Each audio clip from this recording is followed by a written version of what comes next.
The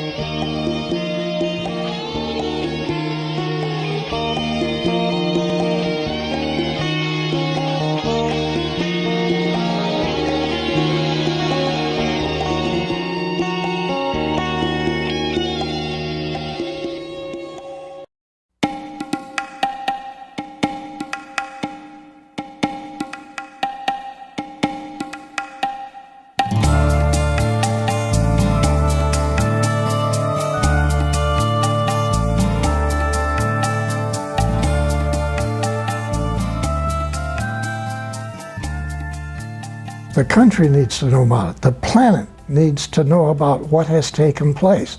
And we've been lied to. I say this over and over.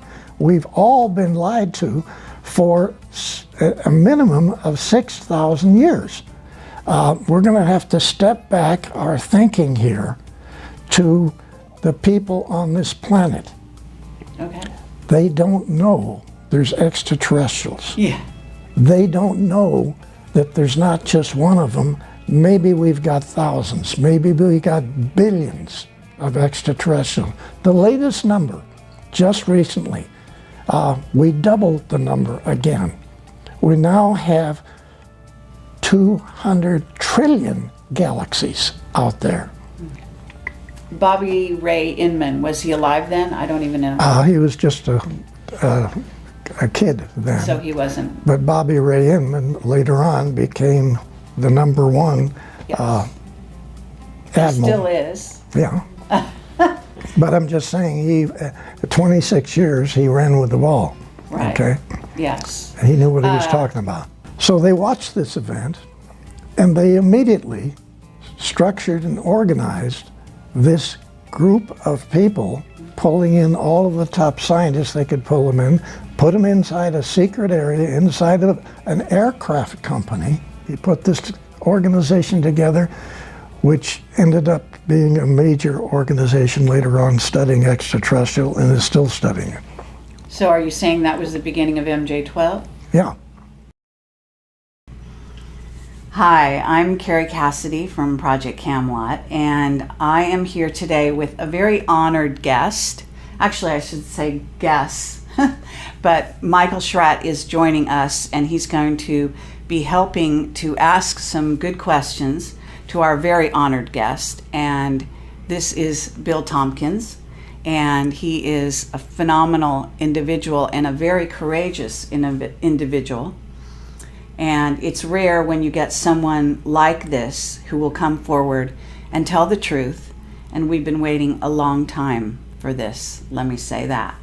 So Michael Schratt is an aerospace historian, and very happy that he's here with us today.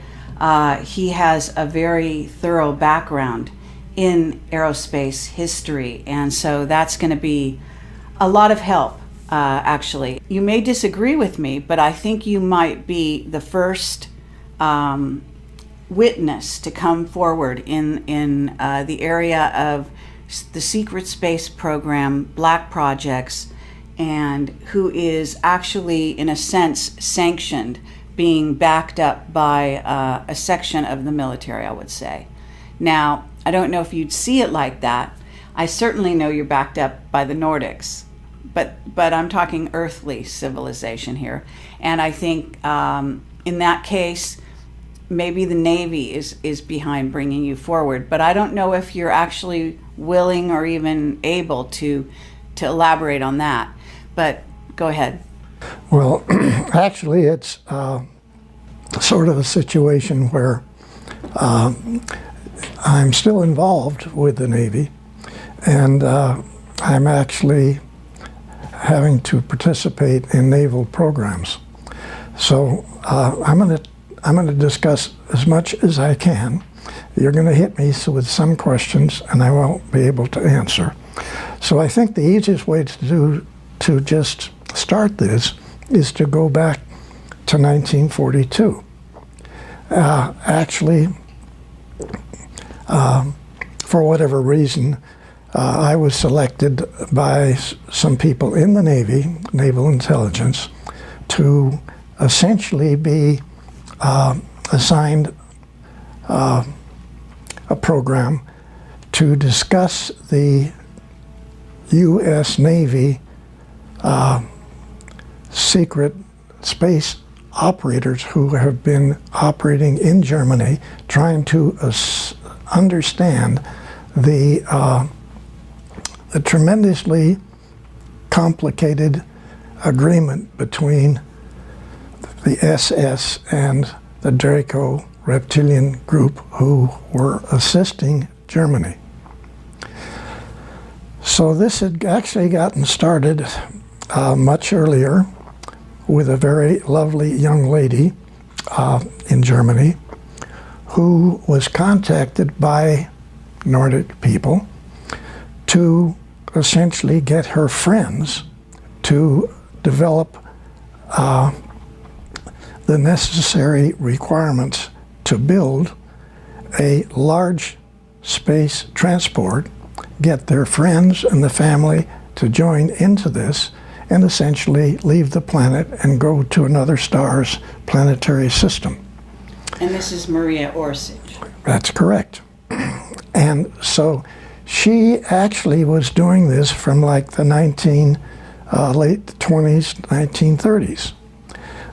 And it ended up in the studies that I got involved in with the information from the operatives, Navy operatives, coming back from Germany into Admiral Ricobata's secret conference room at the top building, Naval Air Station San Diego.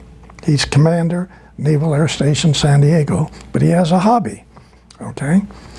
And this hobby is roughly 28, 29 naval operatives who in 1942 and possibly early in 41 were continually going back to Germany and studying all over the different research organizations what it was that the agreement had actually been made with Hitler, the SS, and the Draco reptilian people.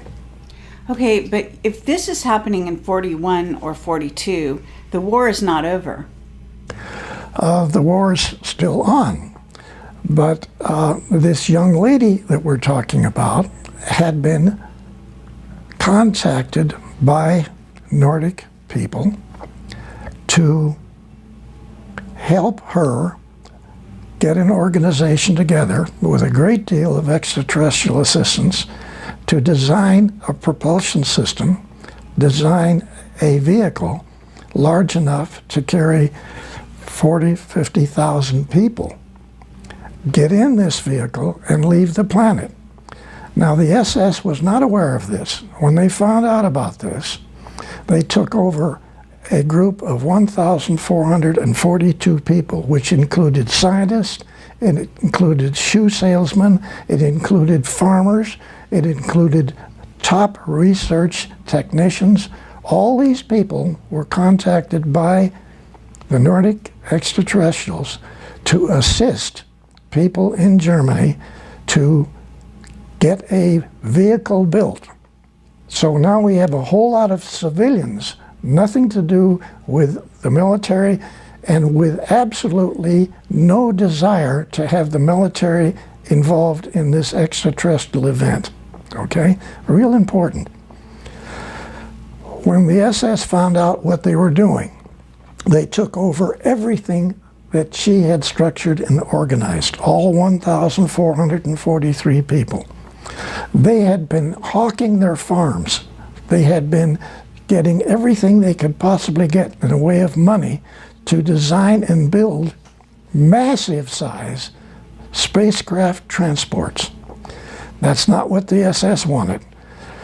So they took over this facility and they jumped in and grabbed everything.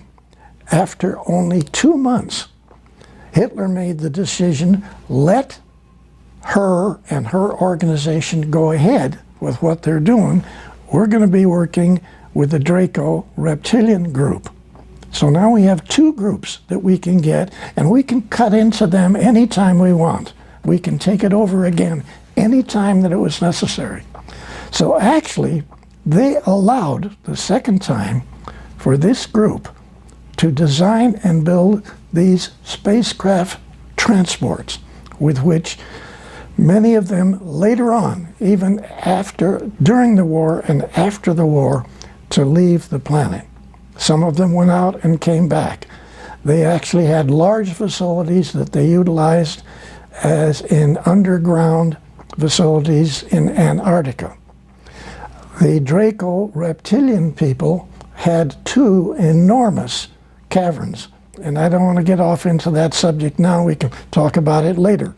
But there are caverns all over this planet which different extraterrestrial civilizations have been using, yes, okay, for thousands of years. Now, back to the SS. What the operatives found was an unbelievable series of situations that literally, when they gave their briefings to Admiral Ricobata, we also have one at least of 3 other Navy captains in his office at the time of this briefing to sort of set the stage for this.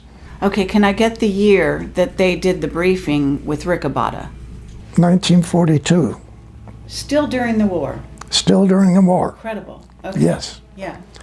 Now, Admiral Ricobata, well, there was a large table. The operative sat on the other side of the table. Admiral Ricobata sat here, I sat next to him, and one of the 3 Navy captains sat next to me. The typist sat at the end of the table. That's the only people that were in there. We always had the same people. Essentially, all of these meetings, all of these disclosure meetings took place at night. The Admiral's aide would wake me up, sleeping in my barracks. He tapped me on the shoulder, and all he said was, "He's here." He escorted me across the facility over to this tall building, which is the command center at Naval Air Station San Diego. There's a small office near the top of this. That's where these disclosure meetings took place. So these operatives then brought back this information, which is, even Admiral Ricobata said, "I don't believe one word you're saying, young man." That came up over and over. Okay, can I ask you the name of the other Navy captain, or are we not to know who that is? Actually, I have to say I can't remember it right now, so that gets me out of it.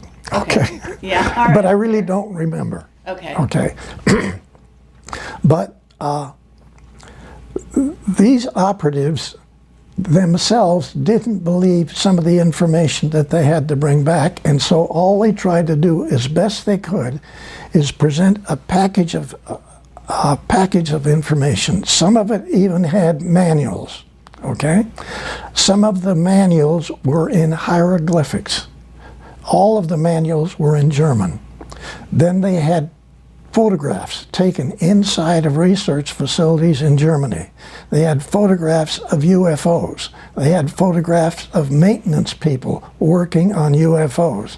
They had photographs inside of the UFOs.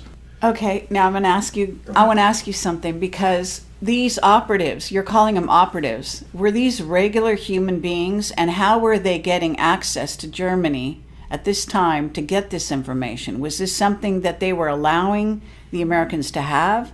What was the relationship? Okay, basically, were they spies? All of these young men were either Lieutenant JGs or full lieutenants in the Navy's intelligence. These people were all American-German family people. All of these fellas knew Germany. They even knew all the accents in different areas in the surrounding countries. These are beautiful guys who were dedicated themselves to be essentially spies for the U.S. Navy. Okay. Now, this was totally unaware with the Air Force. All right. Everything that I'm talking about is on the Navy side of what took place way back then. Right. Okay? So these operatives would bring back photographs of the different vehicles. They would bring back data, sometimes documents, all in German, and or some of it in what was then considered to be the closest thing was to be essentially hieroglyphics that we found later on underneath the pyramids. Okay? So that's the best description I can give you of what some of the data was. Obviously, this was information that was not given to Germany by extraterrestrials using English language, where otherwise many meetings that took place later on with extraterrestrials, they could give you the information in 10 or 20 different languages. But that's not what we got, okay? So they would actually attempt to tell this panel everything that they were able to find and what was most important. And we then would take that information, and I had 11 or 12 young ladies who could take this information, which the first girl typed, run copies of, and then put together different, what they called packages, which essentially were proposals, okay? These proposals then were then to be disseminated around the United States in secret facilities. Now, I want to make one point very clear here. Actually, what was on the Rinse radio program last night was a document that actually was put together later at Douglas, because Douglas got one of these packages. I personally took it to Santa Monica Douglas as one of the first of 4 top, not aerospace, aircraft companies, which became aerospace later on. Remember, everything that we're talking about here, I don't know how to make this clear.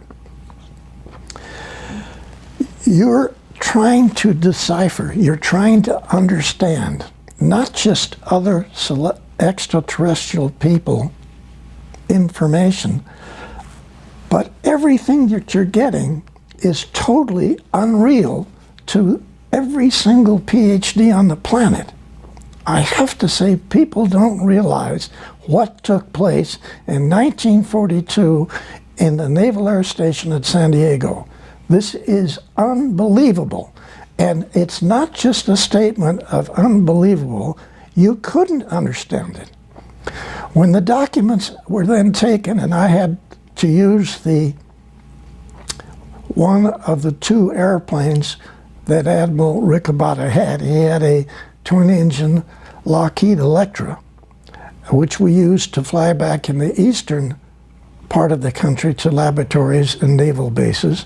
And then he had a 7-passenger high-wing single-engine plane, which we flew to Douglas and into Lockheed, out on the desert to the Navy facilities out there. So we put together rough information, and I want to try to explain what that information was. All it consisted of was a typed version of what the operative said, copies of that. Some documents, some photographs, some written notes, like there might be as many as 30 pages of written notes that the operative would give to the admiral. Okay, now I'm going to stop you there and ask you, Ricobata and yourself, can we get a little background on why you 2 guys were so instrumental in this process? Now, I know something about you from reading your book, and I want to highly recommend his book. It's fascinating. But I do want to share with the audience here, Ricobata, you told me on the phone, I think you said he was Australian and he wasn't trained in America. Is that right? Yes, and you're asking a very important question, okay? What you're asking, it's extremely important. We're going to have to step back our thinking here to the people on this planet. Okay. They don't know there's extraterrestrials. Yeah. They don't know that there's not just one of them. Maybe we've got thousands. Maybe we got billions of extraterrestrials. The latest number, just recently, we doubled the number again. We now have 200 trillion galaxies out there. Mm-hmm. And to say that we're the only intelligent people in this universe is naive. But the people on this planet were tremendously naive. They had no idea what these naval operatives brought back to what essentially was my delivering of these packages to the 4 top airplane companies, because there wasn't aerospace. Now, back to your specific question. Who was Admiral Ricabada? He was born in Australia. He came to the United States, went to school, joined the Navy as a third-class seaman. He worked his way up. Now, what's extremely important about this is that my mission statement working for Admiral Ricabada was as disseminator of advanced aircraft research, okay? That was my mission statement working for Admiral Ricabada was a copy of 80% of his statement, who was written by the Secretary of the Navy Forrestal, okay? The Nordics contacted Forrestal. I'm saying this, you don't believe it, this is what happened. They contacted Forrestal and had Forrestal selected to initiate this whole thing in the U.S. Navy. Then Forrestal selects an Australian man, 2-star Admiral Ricabada, to be the one person to disseminate this data that our Navy intelligence found out what was going on in Germany. And this is staggering because at that time, people don't realize that there's more than one admiral in the Navy. Yeah. At that time, there was 43, right, because there's so many areas that need support. Secretary of the Navy Forrestal selected a man who never went to Annapolis. Listen to what I'm saying. Mm-hmm. Every PhD on this planet, whether they're for science or for medicine, have been given incorrect information for thousands of years about the history of this, not just this galaxy, the universe. They had been given information which was controlled by Draco reptilian and other extraterrestrials not to know what was really going on.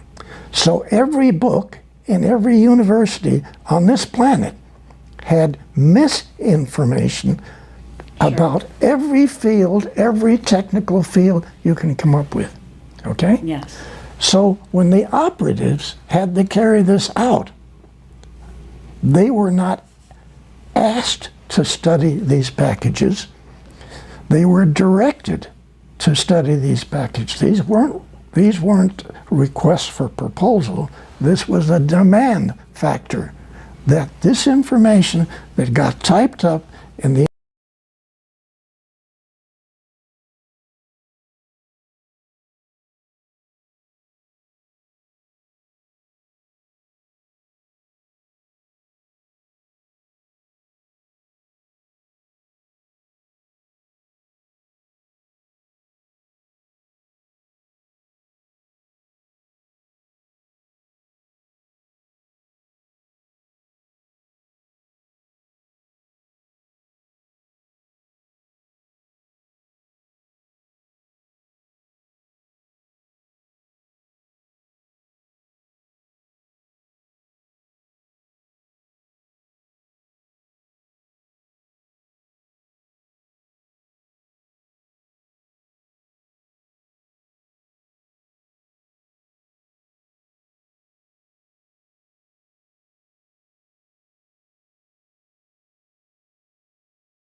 only people that were killed in this were from our own shrapnel. Now, people watched this same sighting, we found out later, from Santa Barbara. People watched it from San Diego. Sure. This is a massive group of vehicles. Now, listen to this analysis. You got to tell me. There's only two ways this could accomplish what was going on. One, the extraterrestrials vehicle come in over the ocean, okay? Hundreds of them. They go all over Los Angeles. They go to they go to the telescope on Mount Wilson. They make a turn. They either go north or they go south. They fly out to sea, they turn around out over the ocean, and they come back to make you think there's a whole lot more vehicles there than actually there is. They either had to do that, or we watched thousands of vehicles come in over western United States from 1:30 to almost 5 o'clock. And they shot at them and weren't able to hit them or destroy them in any The way? shells burst on the bottom of them. They're not bursting on the bottom. There's an electromagnetic shield, but the shell hits and it blows up, but it doesn't do any damage. Now, yes, we did shoot down two small ones, which were not occupied. One of those went in the ocean only a half a mile off the Rainbow Pier in Long Beach. Your Navy picked that up. So your Navy had an extraterrestrial vehicle in February of 1942. Okay, so that's before the operatives came back with the information. Because you said in 1942 they had... Okay. This took place just before I was contacted, pulled out of high school, thrown over to Naval Air Station, North Island. Okay? What this says is that a whole lot of people who were involved in this sighting immediately knew there were extraterrestrials. Now, I want to take this a little further. People who watched this sighting, and this is not, there's documents that prove it, but they haven't been released.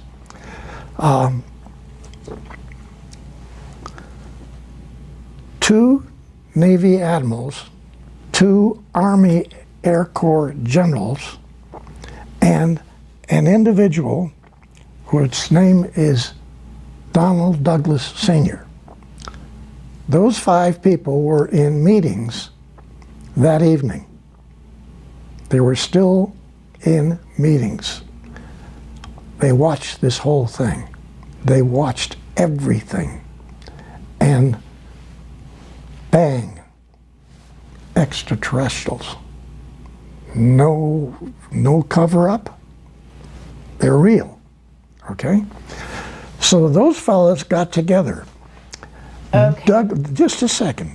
Douglas then put this group together, the two admirals, the two Army generals, Air Force generals, Okay. and they put together a group of people and initiated a secret think tank inside of Douglas, actually within 1 week of the sighting. Yeah, that's fabulous. And so, you know, we talk here that this is February 42. 1951, I went to work for that secret think tank inside of Douglas. I had been working for Northrop for 2.5 years. I worked for North American for a short time. I worked for Lockheed for a short time. And then somebody telepathically told me I need to leave Lockheed and I need to go to work over in Santa Monica at Douglas. I didn't read a document that said do that. Okay. So I went over and applied for a job as a draftsman. Okay, no, I'm sorry, not a draftsman, as a model builder of metal wind tunnel models. Okay? Because remember, I had built a group of models over quite a number of years. Yes. But I still, I mean, I want to make sure that we have this, the LA sighting, the LA Battle of LA, because that was so amazing. And this is even prior to Roswell. Yes. Okay. And in essence, are you able to say who those other people are? Because you said Douglas is one of them. But the other admirals and generals that were in that meeting, that small meeting, watching all of this, who then put the secret think tank together, who they were? Is one Curtis LeMay? I mean... Yes. Okay. Bobby Ray Inman, was he alive then? I don't even know. He was just a kid then. So he wasn't. But Bobby Ray Inman later on became the #1 admiral. Still is. Yeah. But I'm just saying, he 26 years he ran with the ball. Right. Okay. Yes. And he knew what he was talking about. Yeah, oh, absolutely. So, okay, but did you know the Battle of LA is going on? But at the same time, did any of the ETs in that craft? I mean, and do you know which ETs were doing this? Was it the Nordics? Did any of them, you know, teleport down to meet anybody? Was there any reported encounters during let's go 24 back. hours? Let's go back to Douglas Sr., 2 Navy admirals and 2 Army Air Corps generals in a meeting. Okay, they had been in meetings all day long. They were still in meetings. Right. Because it's only 7:30. I mean, come on. So they watched this event, and they immediately structured and organized this group of people, pulling in all of the top scientists they could pull them in, put them inside a secret area inside of an aircraft company. Douglas Sr. did this, so you got to give him credit for this. Now later on we had a lot of problem with his son in there because he didn't know what was going on. But Sr. was brilliant. He put this organization together, which ended up being a major organization later on studying extraterrestrial and is still studying it. So are you saying that was the beginning of MJ-12? Yeah. In a word, yeah. Excellent. Yeah. Okay. Was Forrestal one of the admirals? No. In that meeting? No. Was Rickenbacker? No. So, are you able to tell me the other players in that room? What we know the beginning of MJ-12, actually. We know some of these players. Vannevar Bush? No. I just assume sort of sidestep Carmen? that. Yeah. I could go on. Yeah. Okay, I just assume. All right, fine. Kept no that problem. one aside. Okay, so we've got that, but you didn't answer my question. Was anyone having contact? Any high-level people contacted even before the event happened, in fact? Okay. My understanding on this was that nobody came down, nobody talked to the people that were in these vehicles, but probably thousands of people telepathically got information, okay? Okay. So the bells were rung in hundreds and hundreds and hundreds of people. And you were one of them? I just happened to be one of them, I think. I can't prove it, but somehow... Well, I mean, this is a good time to ask you. I mean, are there other guys like you? Because you seem to be one of a kind. Yeah, no, there's a lot of other people. There's a lot of guys like you in this secret space program who were somehow contacted and have had special guidance and knowledge on how to build and what to do. Yeah? Yes. Others. Yes. And have you met them? Really, I've only met 3 other individuals of what are probably hundreds. Okay. Really? And they're all quiet to this day. Yes. Now, I think one of the thrusts that you probably have, and that many people now are hoping that the disclosure information will get these people to come out and talk about their involvement. Sure. Okay? Right. That's what collectively we're all trying to do. Because there's many areas that I don't know about and that I was not involved in, which are extremely important. And those people working in this subject know this. And they're not just aerospace engineers. These are top physicists in universities, okay? Okay. And they're top designers in aerospace companies.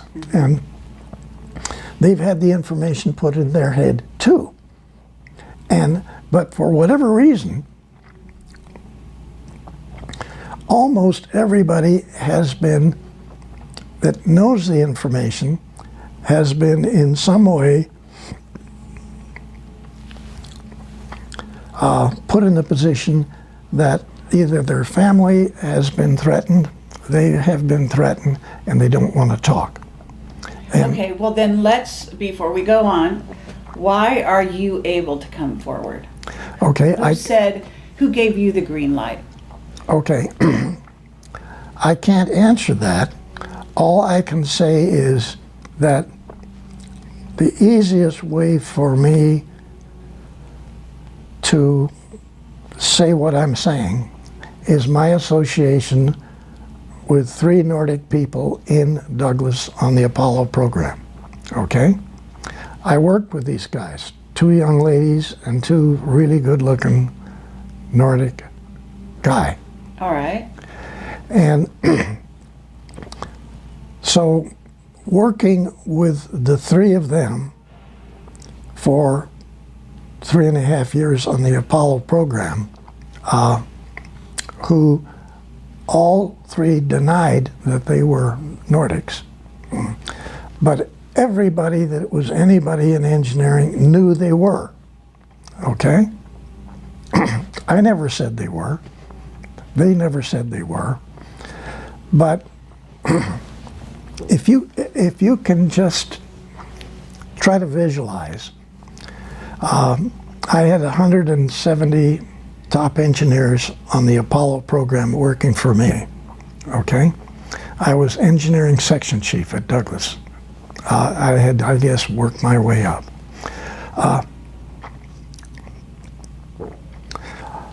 I come up with approaches and concepts, and I get these implemented by all my designers. Yes. Where did some of my ideas come from? I have this very nice looking young lady who never stops kidding. It's fun to go to work. Mm-hmm. She never stops kidding. She's always sticking it in and turning it. And not just that, but she's always stuffing things in my head. Mm-hmm. So, like when I presented this complete redesign of the Apollo program to Dr. Von Braun and Dr. Debus at Redstone Arsenal, one of the most classified facilities on the planet. Yeah. I had a 6-foot by 6-foot model in a great big box put on the DC-7 to fly down to the Redstone Arsenal, okay? Yes. I rented a truck. There weren't inside or closed trucks available. The only one that they had just board sides on it. So here is this great big gray box that could be a nuclear bomb. I drive this thing, and I've never driven the gears on this in my life.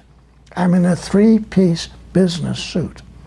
I'm driving this truck with this bomb box and you in the just back. Drive it onto the base or something, and right? Wait just a second. Now, my secretary had told me before I left, I've typed you an authorization as an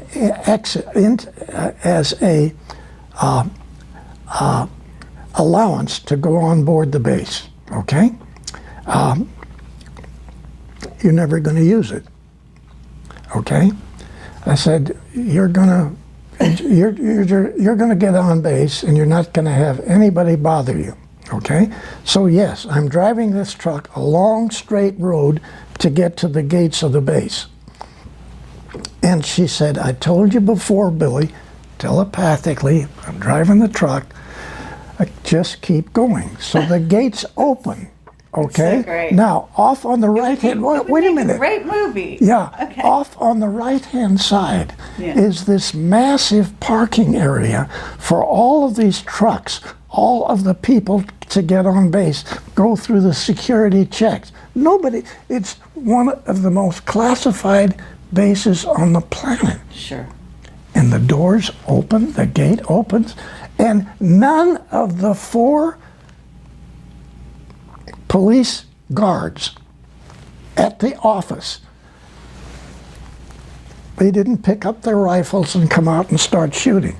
Nobody did. The rifles just stayed by the front door where they stood. But is this Nordic mind control? Yes. Is it? Yes. Okay. So what are you telling me? You're here because of Nordic mind control today? You know what I'm saying? I mean, you know, is that what's happening? I mean, are these, you know, top admirals who've been in this game now since 42 at least, are they letting you come here because they've been persuaded to do so, or because they've been mind controlled by Nordics to let you come? Okay. I have to say, really, I don't know. And I really don't know. I love that. Okay? That's awesome. Okay. That's awesome. I would say that that's probably how you got, actually, I didn't just mean here disclosing, but actually here talking to me, because I'm usually the most dangerous woman out there. I mean, to tell you the truth, that's my reputation. So somebody letting you talk to me, I mean, I know the Nordics are cool with me. So now I know why you're here, because...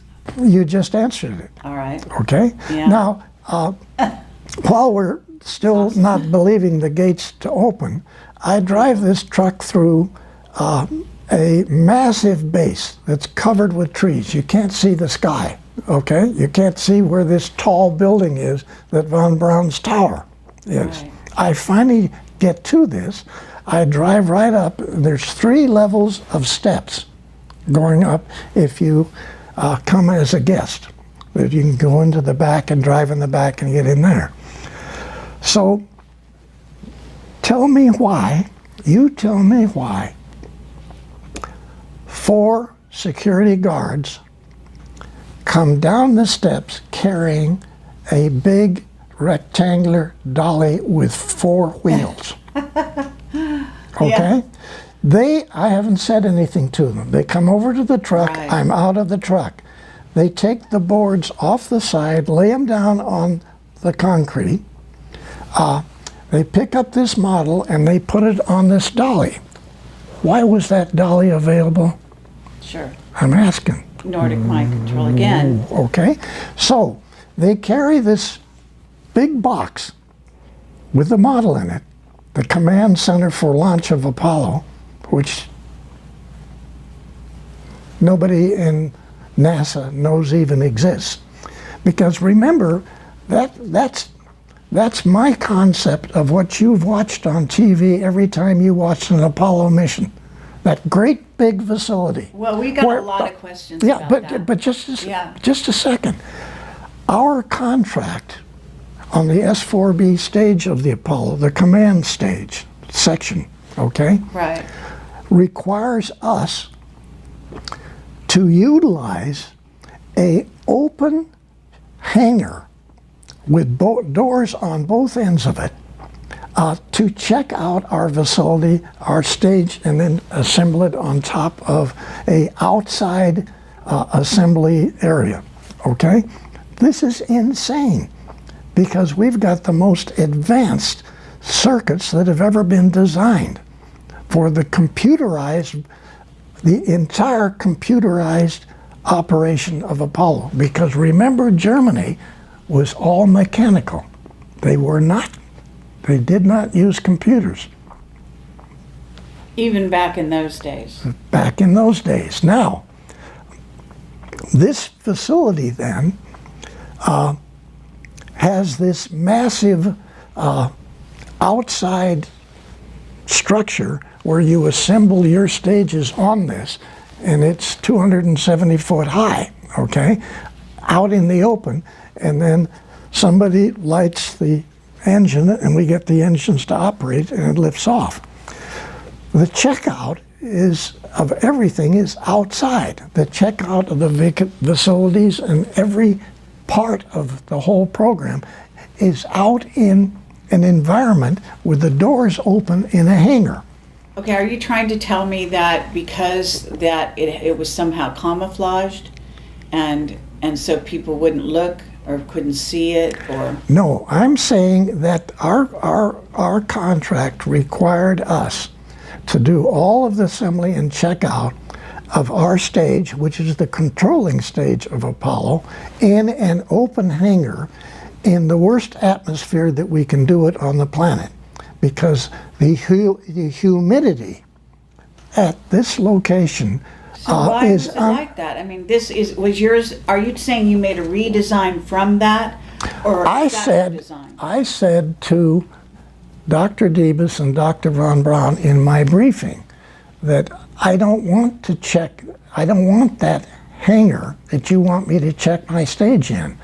I want, well, first of all, you guys with the V2s in Germany, roughly 68% of the time when you check it out and then you lift it, there's problems with your own V2s. Yeah. So I'm going to check out my vehicle, first of all, in an inside closed area in the vertical position. And I'm going to keep it in a vertical position till I pick it up and put it on top of the lower stages.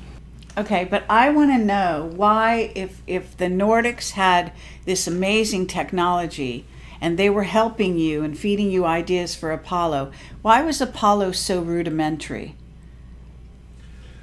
Is there a completely other Apollo that we never saw?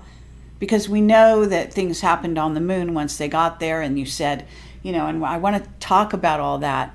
But you know what I'm saying? In other words, you're still talking about this module that has, you know, is basically a rocket. You know, it's like a tin can. Yeah. That's old technology. Why did they let the humans continue with that kind of a design? They could do what you would say would be a partial assistance to a country, and maybe we say they used the United States, okay? Now, the Germans had been playing with rockets, liquid rockets, for way before World War II, and even World War I, okay? So they have their command center, the launch center, underneath the ground with concrete above it in a silo, an underground launch silo with a periscope up on top. They can look through. I said, we're not going to do that. I not only want my vehicle checked out in a vertical position and assembled that way, but I'm not going to use your underground launch facility for my cabinets full of support, checkout, and launch equipment. I want a facility which will be a closed facility to assemble all of the stage and check them out. Okay? So my proposal to Debus and Dr. von Braun was build a vertical assembly building, people. Okay? Oh yes, it will be the biggest facility space-wise of any building on the planet. Who cares? This is what we need. I got from checking out the German V2s in Germany in a horizontal to a vertical, and then encased in a white room. And actually, my proposal was a white room atmosphere. Right. Air-conditioned atmosphere, because we were playing with advanced circuits and rocketry and communication systems that nobody had ever done. So the chance for something to go wrong was astronomical. And what I presented to Debus and von Braun was not just buildings, completely changed the whole checkout and launch at the Cape for production launches to the moon. Okay? So if you'll remember in that book, selected by Extraterrestrials, there's a drawing in there that shows Cape Kennedy, Complex 39, and then a whole bunch of complexes all the way down this side for Launch Complex 39s, and then circles down here for these massive truck facilities to haul up all the equipment to build a 10,000-man naval base on the moon underground. Okay, yes, but did this get built the way you wanted it to? It finally did, yes. Really? The facility got built exactly the way the four major changes to the Apollo program came out of 170 guys in a engineering area called Launch Complex 39, which we designed at Douglas. Okay? Okay, but you're still not, you didn't answer my question about the technology. So you're basically saying, because this is interesting, you're saying that the Nordics have some limitations in the way they help, in the way they interfere with planet Earth. Is that what you're kind of getting at? Okay, you're getting complicated, your questions, but we have to step way back. Again, not really understood by the public, okay? Yes, there are Federation facilities out in the galaxy where other extraterrestrials get together, and there's many different missions for many different types of programs. But we'll talk about one of them, which cruises the galaxy, and it has as many as 30 different extraterrestrial civilization people on board. It looks like the moon, okay? But it's a planet. I mean, it's not a planet, it's a vehicle. Right. Okay. So this cruises the galaxy. Is it a Dyson sphere or not? The what? Is it called a Dyson sphere? That's one term, but actually, we're getting more complicated. I need to answer your question. When we got to the moon, we found out a lot of surprises, okay? The Draco reptilians were already there. And we knew because we had probes when we went, non-manned probes that we sent around the moon. So we knew there were facilities on the backside. We knew a whole lot that people didn't talk about. But we were in a position where this moon is not a moon, okay? It's not your moon in the first place. Actually, this is not your planet. This is their laboratory, okay? Right. Okay, the Dracos, you mean, or the reptilians? Draco reptilian slash reptilian. And I'm going to ask you what they all look like and all that, you know, at some point. Okay.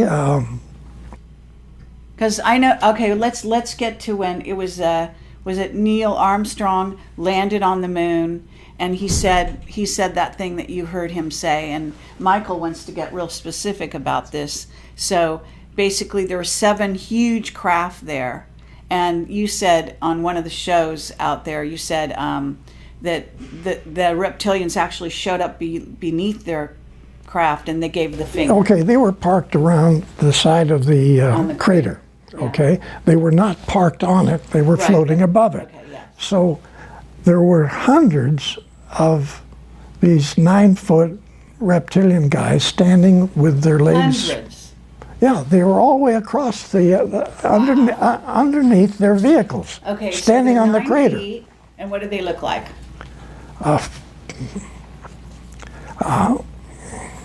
They're ugly-looking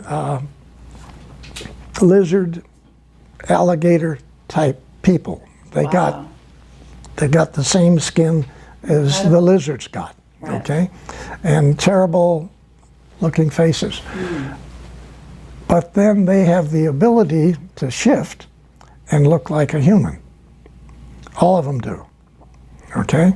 Okay, do you think Von Braun was a reptilian? No, You really don't? no. Okay. Your president, yes. Oh, what? Which one? George Bush Senior? Yes. Yeah. Sure. And Bill Clinton and this guy you Oh, just got Obama? rid of. Yeah. Yeah. They all were. Right. Okay? So, and they all have this ability to make themselves look like real good-looking people. And you're saying Trump isn't one? No, he's not. Well, Okay? that's a relief. And and he knows more about this subject than people realize. Oh, excellent. But trying to get back to your earlier question, these groups of extraterrestrials who work together but are at war with other extraterrestrials, okay, have these vehicles that look like a planet, Right. like our moon is a vehicle. It's a command center for this arm. Easiest way to look at this is to put your arm out like this, and you be the center of the galaxy, all the way out to here. There's 4 arms on our galaxy. One of those arms has a place here which is called planet Earth. You're not downtown where all the action is in the galaxy. You're out here. You're in the area which galaxies, as they rotate, throw off. Okay? So you're sitting here on the tip, near the tip of the Milky Way galaxy, you, Earth. Okay? And what you need to do is visualize you are not Earth people. Okay? You are extraterrestrials, nice guys out there. So you know that this little planet is going to get thrown off, maybe not take a couple of weeks yet, but eventually it's going to get thrown off. Oh. So that's why this is happening. this is why this is happening. Okay. Okay? And 2,000 years from now, we'll probably be picked up with another galaxy. We're just floating out there. And this goes back to the problem that we had before about the number of years that you can live. We'll talk about that later. But back to these command centers which operate throughout the galaxy to monitor bad guys and attempt to get them to back off. So isn't Phobos one of them? Yes. Okay. And so essentially we have nice guys in there and even some bad people in the same vehicle. And they discuss wars and disagreements and this sort of thing. But back in their own planetary part of the galaxy, they may be at war with 2 of the same guys that are in this together. So this is like a center Right. of information, sort of like a group of people who are trying to get along for certain specifications or certain events. Those guys control your planet, your moon, because your moon is a command center for this region of the galaxy, not just the solar system. That's small potatoes. Okay? The thing that's sitting right in here, which is you call your moon, okay, is a massive control center for this whole part of the Milky Way galaxy. Okay, wow. Wow. Wow is right. What about Saturn? I thought Saturn was more like that. Saturn has large facilities on it too, but those are other agendas for other people, okay? Some of which we have, okay? Because we have mining companies. Let's take North American Aviation. Sure. Los Angeles Airport. That's where North American Aviation is, okay? And you've seen on my block diagrams that are in my book what systems engineering really is, what controls the secret think tanks, okay? Instead of a book or a document to do this, I came up with block diagrams. We have to have one of those. We're going to need one of these, and we're going to need this for just the start of the program. As we get into this, we're going to change the phases of it into 4 different phases: concept phase, definition phase, acquisition phase, and operational phase. So now that's a 10-foot long piece of paper that's a foot high, and it has every single block diagrams that are required to initiate that space program. Okay? Every single one is in there. So those documents then are used in different manners to develop ICBMs. So I came up with a concept for really space concept. The military then used those for development of ICBMs and other weapon systems. The initiation of that is to understand our position on our association with extraterrestrials. That's what the block diagram is for. All these events that have to take place to interface with extraterrestrials. What do you mean? Okay, that's very complex what you just said. It is very complicated. So you're talking about yourself having a diagram, having been the person who creates a diagram that the entire sort of maybe all the militaries are going to follow, that's going to diagram out our relationships with these with the rest of the ET we've races? used what turned out later to be a standard requirement, this block diagram thing, for every weapon system that any of the military has, whether it's Air Force, Navy, Marines, doesn't make any difference. Your company designing whatever, go back to the Pentagon and you propose a weapon system. You're going to have to be, if you get that proposal, you're going to have to be controlled by this 375 document, which I came up with for the Apollo program, and I submitted that to Von Braun, and that was one of the 4 programs of changing the entire NASA program. Okay, so the first use of this was for ICBMs. I took that system and defined the entire Apollo program and the missions, because they had several missions. My group in the secret think tank came up with 44 separate missions extended to the year 2000, 1999. So the Apollo program was supposed to not just go to the moon, pick up the rocks, take the photographs, and come back. The Apollo program was to take us out into our solar system, build naval stations on every habitable planet or its moon, okay? Right.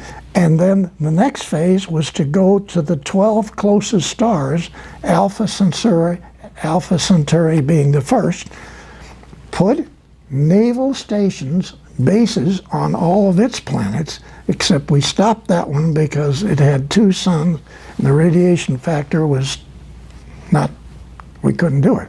But 11 other stars, the 11 closest stars to you, okay? And you're saying it's been done? And I'm saying that's what we plan on doing.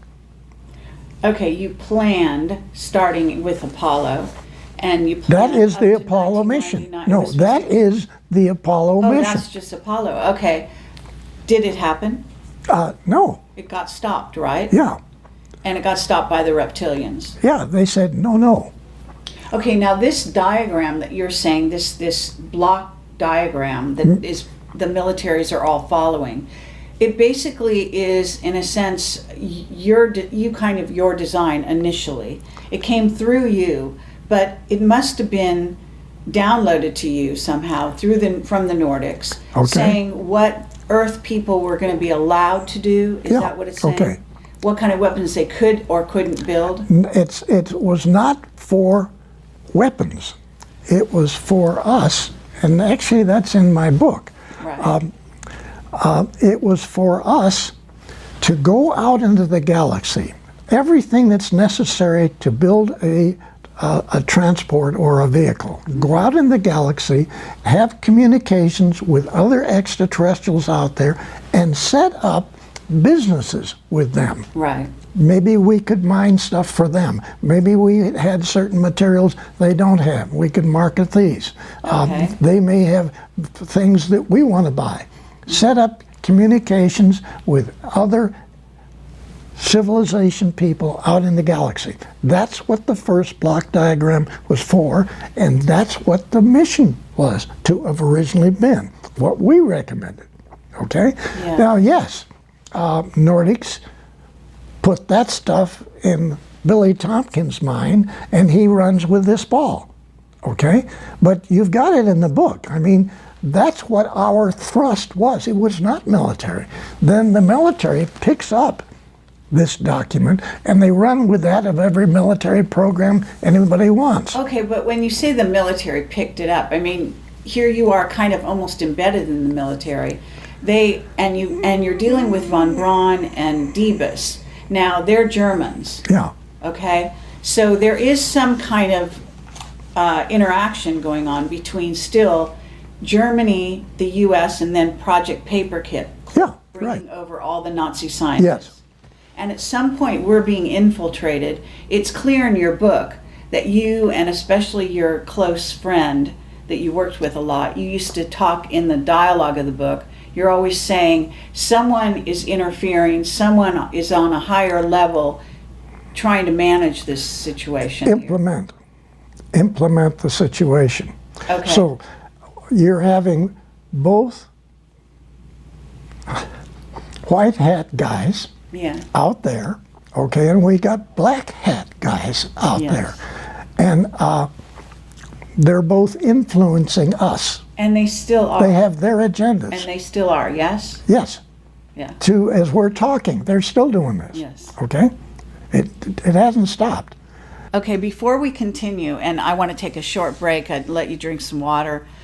I don't want to leave this subject where Michael can ask his question, that he has, make sure that he got his question answered about, again, back to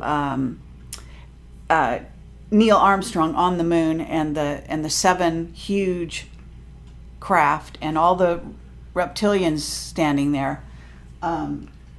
You wanted to ask a question. Yeah. So I just wanted to back up for just a quick second. When Bill talks about classified documents not being stamped, that's absolutely correct, because that is the procedure that Kelly Johnson followed at the Skunk Works in Burbank.